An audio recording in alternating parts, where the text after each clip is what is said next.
বাংলাদেশের বর্তমান সময়ের সেরা দুই তারকা হামজা দেওয়ান চৌধুরী ও সাকিব আল হাসান, এতে কোনো সন্দেহ নেই। তবে আপনি জানেন কি চলমান সময়ে দেশের সবচেয়ে সম্পদশালী ব্যক্তিকে, হামজা চৌধুরী নাকি সাকিব আল হাসান? বিস্তারিত জানুন ভিডিওর বাকি অংশে। ক্রিকেট অঙ্গনে একসময় রাজত্ব করা প্লেয়ার ছিলেন সাকিব আল হাসান। দেশের হয়ে অনেক অর্জনের মধ্যেই রয়েছে তার নামে গাথা। অন্যদিকে বাংলাদেশের জার্সিতে সদ্য অভিষেক হওয়া হামজা দেওয়ান চৌধুরী দেশের জার্সিতে সবেমাত্র 2টি ম্যাচ খেলেছেন।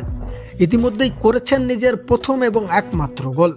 তবে সমর্থকদের মনে প্রশ্ন জাগতেই পারে বর্তমান সময়ের সবচেয়ে সম্পদশালী প্লেয়ারকে, যেখানে দেশের প্রবাসী ফুটবলার হামজা দেওয়ান চৌধুরী খেলেন ইংলিশ প্রিমিয়ার লিগের ক্লাব শেফিল্ড ইউনাইটেডের হয়ে। শেফিল্ডে বাংলার এই তারকা প্রতি বছর বেতন পান 26 লাখ পাউন্ড, যা বাংলা টাকার হিসেবে দাঁড়ায় 39,80,00,000 টাকা।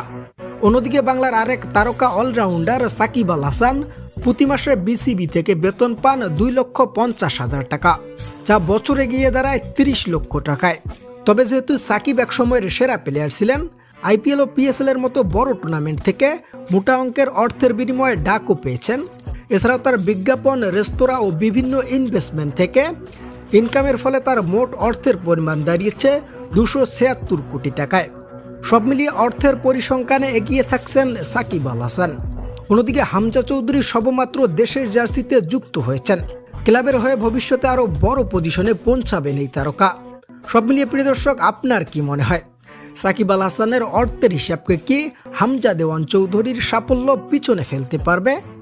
জানাতে পারেন আমাদের কমেন্টে।